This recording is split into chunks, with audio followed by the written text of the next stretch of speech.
What's up, y'all? Forward Fabian. We are back with another version of scary and creepy TikToks that'll give you the chills, man. Let's go ahead and hop into the video. Be sure to like, comment, subscribe. Let me know y'all's thoughts on this in the comment section down below. Videos that seem innocent but have a terrifying backstory. Part 7. Just minutes after killing 3 people and injuring 260 others near the finish line of the Boston Marathon, bomber Dzhokhar Tsarnaev stopped by the local Whole Foods to grab some milk. In the 1980s, State Treasurer Bud Dwyer was convicted of bribery, and during a public interview in office, he seemed normal and professed his innocence. But after being harassed by journalists, he pulled a gun out of an envelope and shot himself in the mouth on live TV. This TikTok shows a group of friends walking along the beach in Seattle when they stumbled upon a black suitcase sitting underneath the pier. Wait, open it. Open it. It stinks, y'all. Said it stinks. Oh. Oh. It was later discovered the suitcase contained the mutilated body parts of Jessica Lewis and her boyfriend of 8 years, Austin Winter. Yeah, this was on that little Netflix documentary. I want to say about, the weird roommates, or when you room with somebody and they turned out to be a weirdo, a creep. But imagine recording a TikTok, having fun on social media with your friends, to come to find out you found a real dead body or you found real human remains. That wouldn't be anything to joke about any longer now, would it? In 2005, Dylan Bryan had started filming himself while he slept. He's done this now every night for the last 6 months. Yeah, it seems like a real weird thing to do, but for Dylan, he needs to do it to prove to himself he's not who he thinks he could be. See, it all started for Dylan in 1992 when he was at school camp. On the second night, 2 kids were murdered in their sleep. But police pinned it on a guy that was in the woods that night. He'd been out of jail and was on parole. But no more than a year later, when he was at his year 10 camp, one of the teachers burnt to death in her cabin while she slept. Dylan started to think to himself that bad luck was following him. But Dylan was a champion wrestler and ended up going overseas with the wrestling team. During a sports competition in Paris, you guessed it, 3 people in his hotel were smothered to death during the night. Everyone was horrified, but Dylan noticed some scratches on his arm he couldn't explain. But he's married now and with a kid, but very confused that every night on the cameras he watches himself trying to break into his daughter's bedroom. He's just thankful he locks her bedroom door every night and gives the key to the neighbor. Ain't no way. Split personality disorder. Dude recorded himself trying to break into his daughter's bedroom. Now you can't make this one up. These are 3 short horror stories. My wife woke me up last night to tell me that there was an intruder in her house. She was murdered by an intruder 2 years ago. I begin tucking my son into bed, and he tells me by an intruder tonight to tell me that there was an intruder. These are 3 short horror stories. My wife woke me up last night to tell me that there was an intruder in her house. She was murdered by an intruder 2 years ago. I begin tucking my son into bed, and he tells me, "Dad, check for monsters under my bed." So basically, I look under the ghost of his wife woke him up to let him know that she had been murdered. Because I'm like, when I first listened to that story, it confused me. Huh? What? the bed and I see him, another him. He is crying and tells me that there is a monster on his bed. Sarah was in her room when her mother yelled her name, so she started heading down. When she got to the stairs, her mother pulled her into her room and she told her, "I heard it too." Then someone started knocking on the door and yelling Sarah with her mother's voice. Believe it or not, this is a well-documented true story. In 1947, an American ship picked up a horrifying distress signal coming from an unidentified vessel. The first transmission was all officers, including the captain, are dead. The next transmission was the whole crew is dead. The last transmission was I die, and then silence. Titanic? The Americans traced the signal back to a ship that's drifting off in the middle of the Indian Ocean. Bro, look at all these ships. Why are they on tilt? I would not want to be on a cruise to where my ship is swaying back and forth like this ship pictured in the first few seconds of the Mr. Ballin clip.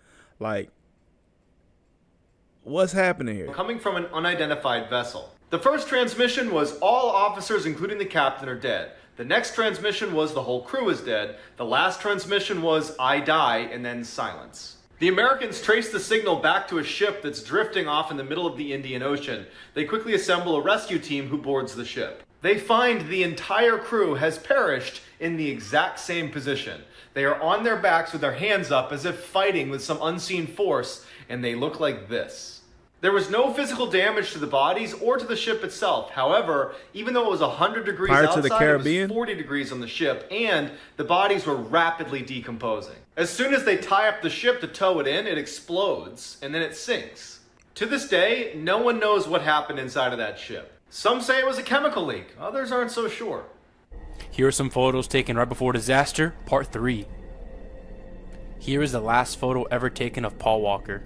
It shows him climbing into the car that eventually crashed, taking him and the driver's lives back in 2013. R.I.P. my boy Paul Walker. Craziest part is, Paul Walker wasn't even the one driving.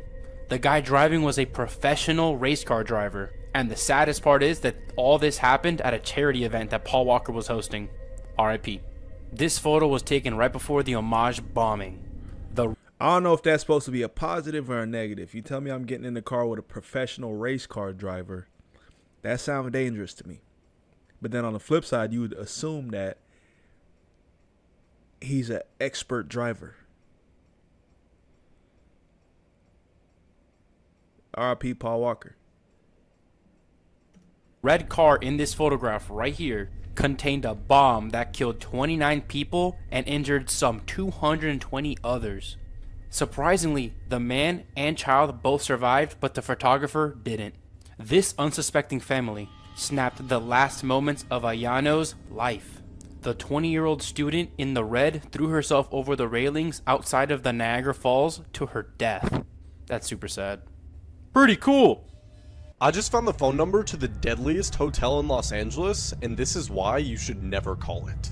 If this building looks familiar, you might recognize it from the series now streaming on Netflix, Crime Scene: The Vanishing at the Cecil Hotel, which details its dark history. During the 60s, there were at least 6 people who took their own life and countless murders that occurred in the hotel. And a satanic serial killer named Richard Ramirez lived there during his murder spree in 1985. Ain't no way. Also, an Austrian serial killer named Jack Unterweger lived at the hotel in 1991, where he sought to copy the exact same crimes as Ramirez. The most notable of these strange events is the case of Elisa Lam, who went missing after checking into the hotel in 2013, making her the most recent victim in the Cecil Hotel's history. Oh no, that's creepy. So you telling me the Ramirez kid stayed there, and then some other murderer stayed there and committed the so basically Ramirez was reincarnated through dude. That's wild work. I had no clue Richard Ramirez used to stay there. The Night Stalker, probably one of the most deadliest serial killers in the history of the U.S. And while all this may sound horrifying, you guys know me. Let's call that number. The front desk of downtown Los Angeles' deadliest hotel. Now this message is pretty simple. Oh no, he said what? I pressed 8 and then heard strange breathing in the elevator opening. Why would y'all advertise that at the Cecil? Like, I get these weird occurrences that have happened there, but that gotta be bad for business. And now I'm curious, like, what their bookings look like. I'm sure they rarely have a full house. And I'm sure the only people that book there are probably people who are just into like horror, paranormal kind of stuff. Because I'm not staying at the Cecil whatsoever.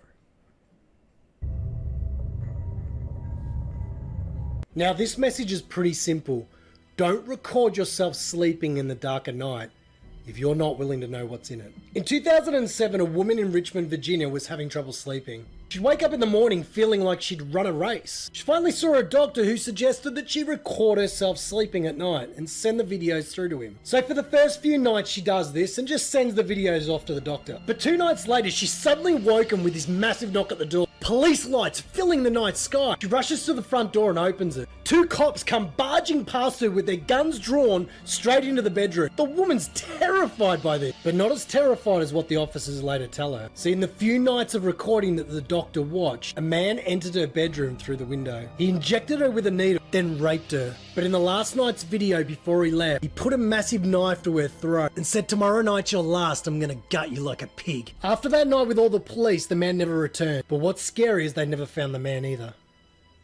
3 more short horror stories. There was a picture in my phone of me sleeping, but I live alone. My sister says that my mom killed her. When I ask my mom, she says that I don't have a sister. My wife asked me why I was breathing so heavily, but I wasn't. This is Part 9. All of these self-portraits were created by the same artist, who was diagnosed with Alzheimer's in 1996. From there, you can see how quickly the deterioration was. This is serial killer John Wayne Gacy, also known as the Killer Clown. He used to dress up as a clown and perform at kids' birthday parties. But when Gacy wasn't doing that, he was sexually assaulting and murdering over 30 young boys in just a 6-year span. Weirdo. A couple was enjoying their honeymoon, scuba diving in Queensland. This photo looks normal until you see one of the divers dead in the background, which is Christina Watson. It was said that she went too deep under the water and her husband was unable to save her due to the strong current.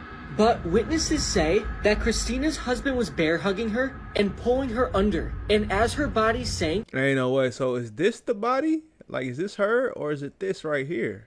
I'm confused. So who's taking the photo is the real question. The husband's just chilling. He just hanging out.